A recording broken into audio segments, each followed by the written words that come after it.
Oh, hello. It is May, meaning we have another Made in 2 Hours film challenge.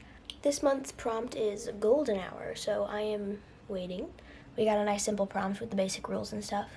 So I thought I could, I guess, just do a little behind the scenes video of what I typically do and talk about the process of how I do the 2-hour film challenges. They're all very different. I've done them all very differently, but my process for the most part is kind of the same.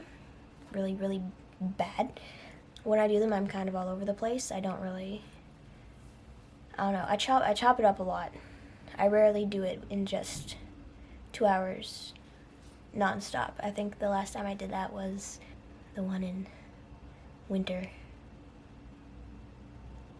I don't even remember what the prompt was. Oh, it was Lost.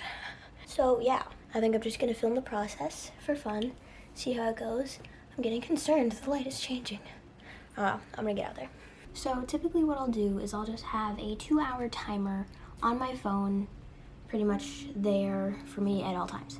What we're supposed to do is we have the prompt, we start the timer, and then we start brainstorming / writing, whatever. I've never really written one. I've never written one down. The only one I wrote a script for or wrote anything for was the Dialog one, and that was just because it was, I already had the idea that I wanted it to be complete nonsense, so I just started typing. I wasn't thinking about it at all, but in order to get the dialogue, I needed to do that, and I needed to have it written down because there's no way we were gonna memorize a bunch of nonsense. So I think typically I cheat. I don't cheat, but it's very difficult. Depending on the prompt, it's very difficult to hear the prompt and then not immediately get an idea, so I feel like I'm cheating because I already have the idea in my head. I know that's not cheating. And I'm not supposed to think about it until the timer starts. But I get an idea immediately, and then I feel like, oh no.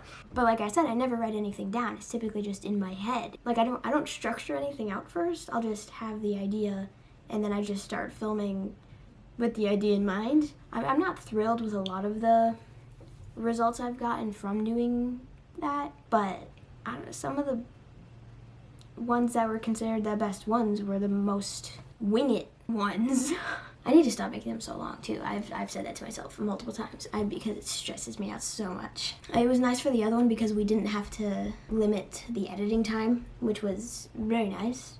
But that makes it worse for me somehow because then I'm like, I could just edit this forever until it's perfect, but it's never gonna be perfect, but it's okay, it's fine. What is that? It's over at the school, it's just a microphone.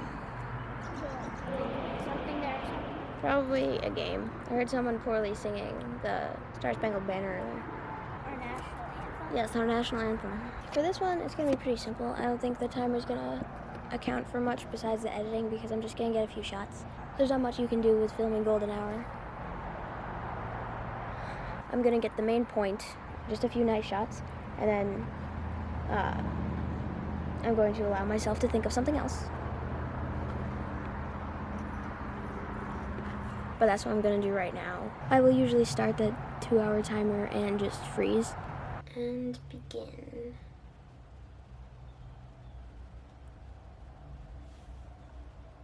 And I completely forget my system, which I don't have anyway, so. But now it should be fine. I'm just gonna go ahead and start it, and I mean, it's 2 hours. I'm not gonna make anything insane, so I'll be fine.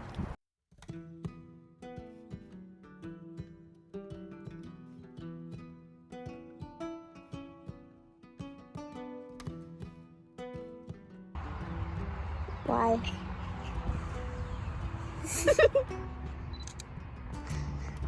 Why does that bother you? I fixed it now. We don't take pictures no more. It doesn't burn my eyeballs. Oh my goodness, I can't keep it up.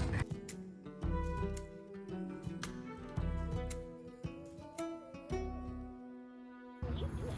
Talking to the spirits.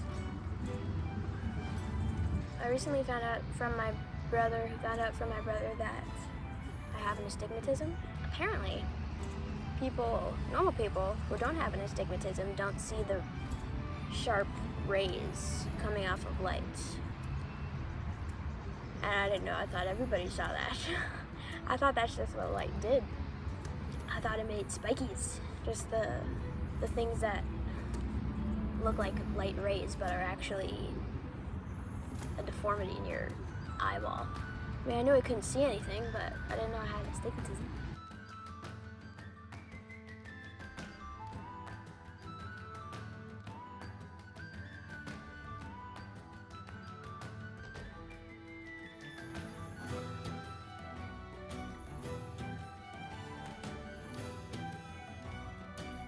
I am stopping the timer. I've been filming for about 40 minutes.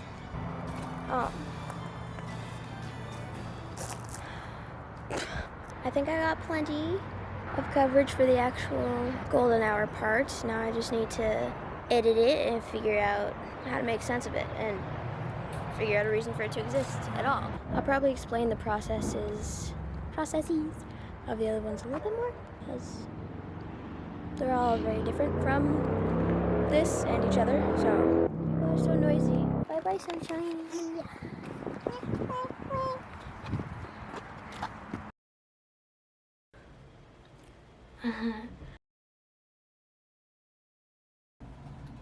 Okay, I don't understand that. That's like what my vision looks like. So I pretty much spent the rest of the hour and 20 minutes editing and trying to figure out how I wanted it edited, and I looked for sound effects and music, all definitely copywritten. Yeah, when I sat down to edit it, I pretty much right off the bat thought of the desaturation. Can you hear the engine that is my computer trying to stay alive? I might have decided to do the desaturation because I didn't think the shots were pretty enough on their own. I do. I really like them. It's just me. If anyone else took them, I would love them. But I think what sealed it was this shot right here. When I watched it, it was the perfect moment to just quick little transition. Like you're being sucked into another reality that's prettier than this current one. I really like the shot. I love them. As I filmed, the sun just made everything look prettier as I went, so I just kept walking around and just taking videos. Sound effects for the switches, I just put a little chime and forest sound effects, forest ambiance, because it made it seem more alive, I guess. And that was the point. It was supposed to be gray and then coming to life. And so I thought I needed some kind of ambiance of like birds and stuff, but I didn't want the natural ambiance because in the background there were cars, as I showed.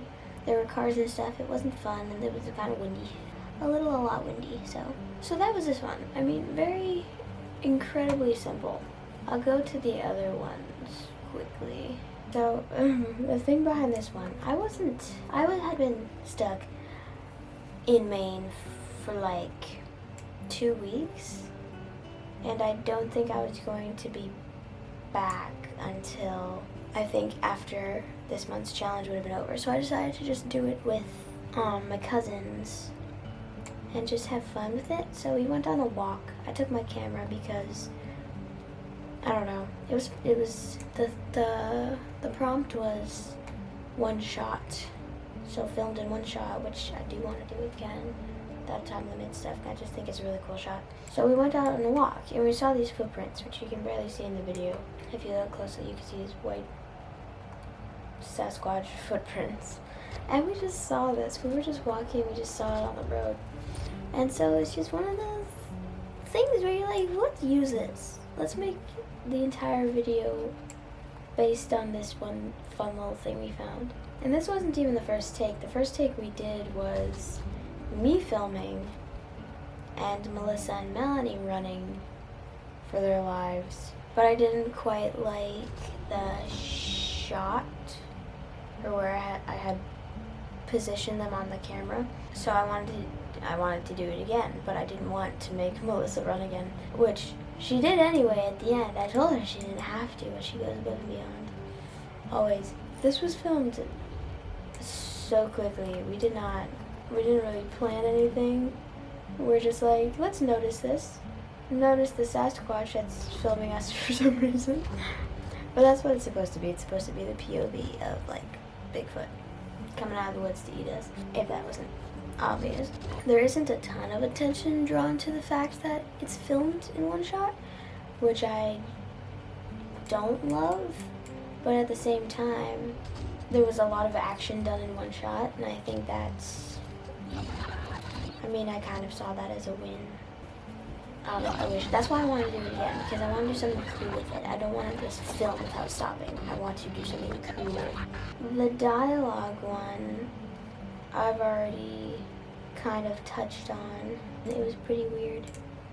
I think I was just dying to make fun of the prompt of dialogue, because I'm not going to write out an entire dialogue scene unless it's something poetic or stupid. And I wrote this at the end, and I needed Daniel to read this because it would make it just 10 times better, and it did. Of course it did. And this little tie thing was completely his idea. He's very funny. There's so many shots where you can see your scripts. I stand up and I didn't have to, but I picked up my script. And at the end, this was how we were going to film it, because I don't know if I just thought it'd be weirder. It'd be more fun because it'd be more random. But I also like the idea of just someone passing by the house and starting a conversation that doesn't make any sense. It's definitely more difficult to do these with another person in it, because it's harder to manage the time that's being used. I still somehow did it. I have no idea how. The fact that it's different angles just made it worse for my mind, because there's no... Right here, I'm trying not to laugh, kind of. I wasn't caring very much about the continuity, obviously. When I sent this one out, I added a comment that this is probably the laziest one that I've done, or literally the laziest thing I've ever filmed, and I still think it is, because I was not caring about anything, and it was just weird anyway. It was random, so I didn't really put much on how it looked and how, like, the quality of it being filmed, because I just thought it was a funny idea, and I wanted to make the idea, especially this part. This is my favorite part. He said he delivered those so well. It was so funny. Each process has been very different so far, but also each process consists of me thoroughly freaking out in some ways. I think the takeaways for most of the ones I've done is I need to film something shorter, and I need to stop trying to put myself in it, because I'm also the one who films it. And it's very hard to film yourself. I need friends. It's also very difficult to film a behind the scenes while doing one of these, because I'm filming it, and I don't have anyone to film me except Daniel, which he did a very good job, actually. He's gonna go far in life, very, very far. So yeah, I don't know if you got anything out of that, but that's pretty much my process. Get the prompt, think of an idea, panic, start the timer, panic more, and then just go. And then I typically edit it the next day if I'm too busy. I think the most difficult thing is to be satisfied with your end product. I might do a behind the scenes video for the 2-hour film challenge before this one, but that would be its own video, because that one is longer and there is definitely more depth to it. Yeah, I think what I'm learning from this is just film. Just create the things that you want to. It doesn't have to be perfect. It doesn't even have to be good. As long as you're doing something and putting something out there, it will improve you if you really want it to. Because even the bad stuff we make, we learn from. So nothing you're ever creating will be useless to your growth in that area. Have a nice day.